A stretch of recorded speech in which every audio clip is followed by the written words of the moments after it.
हर 3 minute में कोई ना कोई बच्ची, महिला, बुजुर्ग रेप का शिकार होती है कि जिधर भी देखो हवस के जल्लाद बैठे हैं। संभाल कर रखो अपनी फूल सी बेटियों को, क्योंकि देश चलाने वाले बेऔलाद बैठे हैं, बेऔलाद।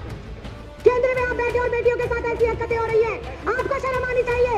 अगर किसी बेटी के साथ अत्याचार होता है और उसके खिलाफ कोई प्रोटेस्ट करता है तो आपकी दिल्ली पुलिस उसको उठा के जेल में डालती है। शर्म आनी चाहिए, डूब के मर जाना चाहिए आप लोगों को।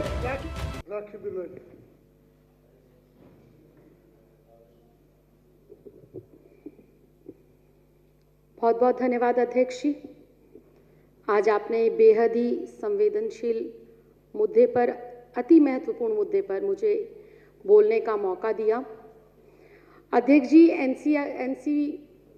एनसीआरबी की रिपोर्ट के मुताबिक हर 3 मिनट के अंदर देश के किसी न किसी राज्य में, किसी न किसी शहर में, किसी न किसी गांव में, बस्ती में, हर 3 मिनट में कोई ना कोई बच्ची, महिला, बुजुर्ग रेप का शिकार होती है।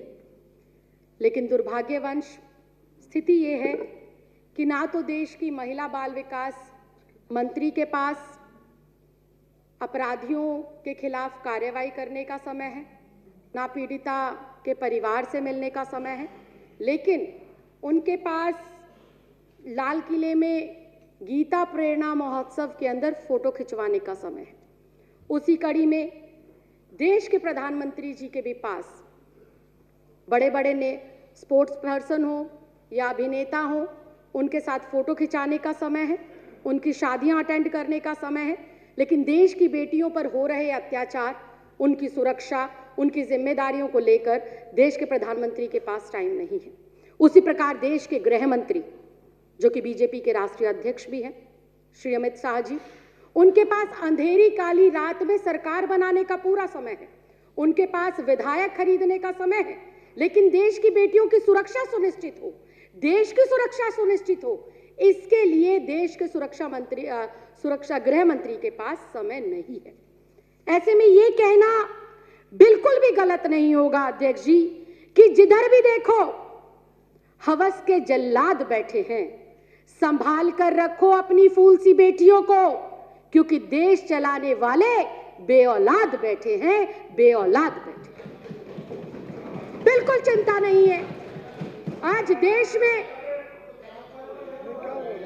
महिला सुरक्षा पे तो महिला सुरक्षा बेतुकी बातें हैं, महिला सुरक्षा बेतुकी बातें लगी है आपको, बेटियों की सुरक्षा आपको बेतुकी बातें लगती है। अध्यक्ष जी, इनका शब्द निकलवाए, आप पहले कार्रवाई से बेतुका शब्द निकलवाएं। मैं आपको शर्म आनी चाहिए। केंद्र में आप बैठे और बेटियों के साथ ऐसी हरकतें हो रही है, आपको शर्म आनी चाहिए। अगर किसी बेटी के साथ अत्याचार होता है और उसके खिलाफ कोई प्रोटेस्ट करता है तो आपकी दिल्ली पुलिस उसको उठा के जेल में डालती है। शर्म आनी चाहिए, डूब के मर जाना चाहिए आप लोगों को। ऊपर से कह रहे हैं बेतुका बोल रहे हैं, शर्म नहीं आती विजेंद्र गुप्ता जी? आपके घर में बहन बेटियां नहीं है क्या? आपकी कोई बेटी नहीं है क्या? आप किसी के बेटे बाप नहीं है क्या? आप किसी के भाई नहीं है क्या? शर्म आनी चाहिए, डूब कर मर जाना चाहिए आप लोगों को। राखी जी, आप प्लीज, माननीय सदस्यगण प्लीज, राखी जी कंटिन्यू करें। अध्यक्ष जी, मैं दोबारा इस बात को दोहराऊंगी, जिधर भी देखो हवस के जल्लाद बैठे हैं। संभाल कर रखो अपनी फूल सी बेटियों को, क्योंकि देश चलाने वाले बेऔलाद बैठे हैं, बेऔलाद। अध्यक्ष जी, आए दिन चाहे छोटी बच्ची हो, चाहे 27 साल की डॉक्टर हो, चाहे 56 साल की बुजुर्ग महिला हो, हर कोई हवस का शिकार बन रहा है, हर कोई रेप का शिकार बन रहा है। लेकिन सियासत में बैठे इन सियासतदानों को कोई फर्क ही नहीं पड़ता। कोई फूल सी बच्ची को नोच ले, कोई युवा बेटी को जिंदा जला दे, कोई बुजुर्ग महिला को नोच डाले, लेकिन इन सियासतदानों को फर्क नहीं पड़ता। ऐसे में सवाल उठता है कि देश जा किस ओर रहा है? देश की ये 50% जो आबादी है, इसको सुरक्षा मिलेगी कैसे? ये बड़ा सवाल है। और अध्यक्ष जी, देश की इन बेटियों को, देश की इन महिलाओं को, देश की इस आधी आबादी को सुरक्षा जब मिलेगी जब केंद्र में बैठी हुई सरकार की मानसिकता बेटियों के सम्मान में हो, जब केंद्र में बैठी हुई सरकार की जो सोच है वो महिलाओं को सम्मान देने की हो। लेकिन आज अध्यक्ष जी, बड़े ही दुख के साथ कहना पड़ रहा है कि दुर्भाग्यवश देश की केंद्र में ऐसी सरकार बैठी है जो आए दिन महिलाओं पर हो रहे अत्याचार और कुकर्म में खुद लिप्त पाई जाती है। इसके मैं पुख्ता उदाहरण पेश करती हूं। आज इन सदन पटल के ऊपर उन्नाव रेप केस, आरोपी कुलदीप कुमार सेंगर, बीजेपी का विधायक, पहला उदाहरण। दूसरा उदाहरण, आसिफा 8 साल की मासूम बच्ची, कठुआ जम्मू का केस, इसमें भी आरोपी बीजेपी के नेता पाए जाते हैं। शाहजहांपुर यूपी का केस, चिन्मयानंद स्वामी एक बेटी को ब्लैकमेल कर रहा था, निवस्त्र होकर उससे मालिश कराता था। कौन है वो आदमी? वो है पूर्व गृह राज्य मंत्री बीजेपी की सरकार का। और स्वयं बहुत दुख के साथ कहना चाहती हूं, स्वयं देश के प्रधानमंत्री पाए गए बेटियों की सुरक्षा जो है जासूसी कराते हुए।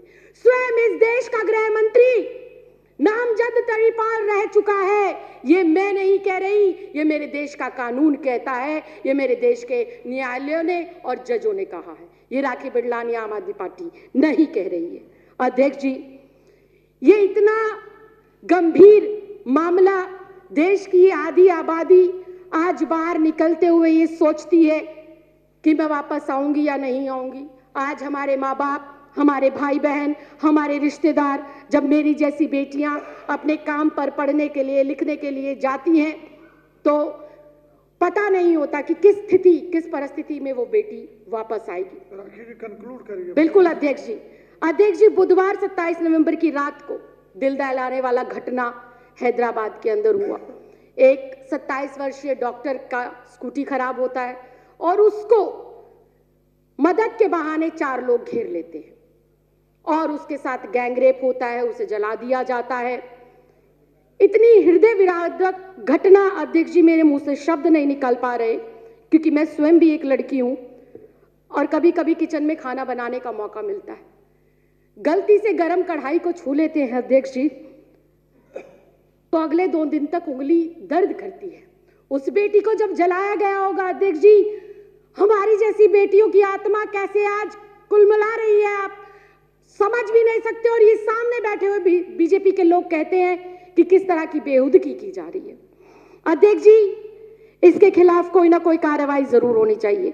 और ऐसे में जब दिल्ली के अंदर एक अन्नू नाम की लड़की उसके खिलाफ आवाज बुलंद करती है, अकेली वो अपनी हिम्मत जुटाकर धरना देती है, तो वही केंद्र शासित जो दिल्ली पुलिस है उस बेटी के साथ बर्बरतापूर्व जो है काम करती है, उसको मारती है, पीटती है और जेल में डाल देती है। तभी उसका संज्ञान लेते हुए दिल्ली महिला आयोग की अध्यक्ष जाती है और उसकी मदद करती है। अध्यक्ष जी, कहने को बहुत कुछ है, लेकिन मैं एक बेटी होने के साथ साथ, एक महिला होने के साथ साथ एक महिला जनप्रतिनिधि भी हूं और मुझे नहीं पता कि 7वीं विधानसभा में आने का मुझे मौका मिलेगा या नहीं मिलेगा, लेकिन जितना समय और जितना प्यार जनता ने हमारी सरकार को दिया, मैं आज गर्व से सीना चौड़ा कर कर और अपनी गर्दन को खड़ा कर कर ये कह सकती हूं कि मेरी सरकार ने ना सिर्फ महिला सम्मान के लिए काम किया, बल्कि महिलाओं को सुरक्षित करने में भी बहुत महत्वपूर्ण कदम उन्होंने उठाए हैं। अध्यक्ष जी, हमारी सरकार ने महिलाओं की सुरक्षा हेतु 2.5 लाख से अधिक 2.5 लाख से ज्यादा सीसीटीवी कैमरे लगाने का काम करा। ये विश्व में पहला ऐसा राज्य है जहां पर चप्पे, चौक, चौराहे, गली नुक्कड़ के ऊपर महिला सुरक्षा हेतु सीसीटीवी कैमरे लगाए गए। वहीं एक दिन के अंदर हिम्मत चाहिए और जज्बा चाहिए अरविंद केजरीवाल जैसा, एक दिन के अंदर 15,000 मार्शल बसों में तैनात करे गए दिल्ली की बेटियों, महिलाओं और बच्चों को सुरक्षा मुहैया कराने के लिए। वहीं पर 2 लाख से ज्यादा स्ट्रीट लाइटें, डार्क स्पॉट खत्म करने के लिए लगाए जाने का फैसला लिया और बहुत जल्दी वो लगाई भी जाएंगी। दिल्ली महिला आयोग ने पिछले चंद सालों के अंदर कई दशकों से पेंडिंग पड़े हुए केसेस को तुरंत निपटाया और पीड़ित महिलाओं के घर पर पहुंचकर उनको सुरक्षा मुहैया कराई और उनको सहायता देकर उनको न्याय दिलाने का काम करा। अध्यक्ष जी, मैं अंत में बस इतना ही कहूंगी, अगर नीयत है तो सब संभव है। मन में अगर महिलाओं के लिए सम्मान है तो उनकी सुरक्षा भी सुनिश्चित की जा सकती है, उन्हें न्याय भी दिलाया जा सकता है और उनका सशक्तिकरण भी किया जा सकता है।